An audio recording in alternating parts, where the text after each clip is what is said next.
умед латипов мудири шуъбаи сироятии беморхонаи ҷамоати деҳоти обурдони ноҳияи мастчоҳ мебошад. ӯ давраи панҷум аст ки дар минтақаи сурх ба тавати беморон машғул аст. ном бурда дар ҳайати гурӯҳи табибон дар минтақаи сурх фаъолияти мунтазам бурда истодааст. дорвориҳо саривақт аз тарафи риёсати тандурустӣ, вазорати тандурустӣ ва беморхонаи марказӣ саривақт дастрас шуданд, ба кислород саривақт таъмин карданд. кадрҳои ҷавон низ дар бари мо буданд. азоб кашидани бемор дидан рост дига барои духтур камтар хуб нест. бар баробари гӯем бемор морам як бор азоб вин мекашем. умеди латипов соҳиби 4 фарзанд буда давоми чанд моҳи охир танҳо 2 маротиба аз масофаи муайян онҳоро дидааст. ном бурда мунтазам бо аҳли оила ва пайвандонаш дар алоқа буда бо телефон суҳбат мекунад. 4 фарзанд дорам. давоми ҳамин чанд моҳе ки дар ҳамин истодем 2 бор баромад дидам шуад дури аз масофа.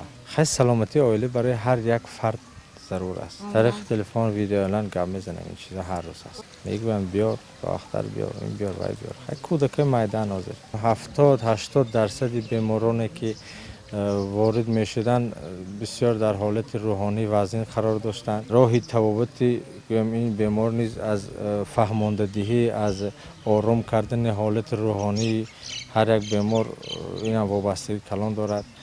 корҳои фаҳмондадиҳӣ бисёр карда фаҳмондем. дар ноҳияи мастчоҳ вазъи эпидемиологӣ дар робита ба паҳншавии бемории сироятии коронавируси COVID-19 тадриҷан мӯътадил гашта истодааст. дар ҳудуди ноҳия мунтазам аз тарафи сохторҳои дахлдор корҳои безараргардонӣ гузаронида мешавад. аз ҷониби мақомоти иҷроии ҳокимияти давлатии ноҳияи мастчоҳ барои пешгирии ин беморӣ тадбирҳои зарурӣ андешида шуда маблағҳои зарурӣ ҷудо гардидааст. айни замон дар 7 шаҳру ҷамоати ноҳия 6 адад беморхона фаъолият мебарад. барои пешгирии ин беморӣ аз тарафи кормандони марказ гурӯҳҳои корӣ ташкил карда шудааст ки дар 7 шаҳру ҷамоатҳо ҳаррӯза корбарӣ рафта истодааст. корҳои безараргардонӣ бошад, бо ин гурӯҳҳо одамҳо вобаста шуда ки ҳаррӯза корҳои безараргардонӣ гузаронида шуда истодааст. ба иттилои масъулин аз ҷониби мақомотҳои дахлдор ба беморхонаҳо саривақт дастгоҳу таҷҳизот ва дигар лавозимоти зарурӣ дастрас карда шудааст. дар ҳудуди ноҳия духтани ниқобҳои тиббӣ низ роҳандозӣ гаштааст. боиси зикр аст ки беморхонаи ҷамоати обурдони ноҳияи мастчоҳ аз 135 кати хоб иборат буда ба зиёда аз 50 000 аҳолии минтақа хизмат мерасонад.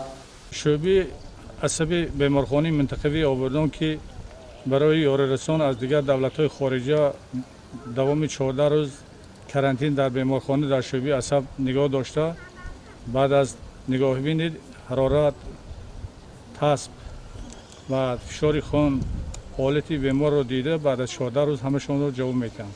дар маркази назорати давлатии санитарии эпидемиологии ноҳия ба миқдори муайян маводҳои антисептикӣ ва безараргардонӣ, дастпӯшакҳо, ниқобҳои тиббӣ, либосҳои махсуси муҳофизатӣ ва дигар лавозимоти зарурӣ захира карда шудааст. ноҳияи мастчоҳ минтақаи сарҳадӣ ба ҳисоб рафта, дар он гузаргоҳи фотиҳобод қарор дорад. тибқи иттилои масъулин дар гузаргоҳ сохторҳои дахлдор ба таври шабонарӯзӣ навбатдорӣ менамоянд. дар ноҳияи мастчоҳ ки имрӯз гузаргоҳ ки фотиҳобод инҷа қарор дорад, аз тарафи маркази назорати давлати санитарии эпидемиологии ноҳия навбатдорӣ аз тарафи кормандон ташкил карда шудааст, то ба имрӯз фаъолият дорад.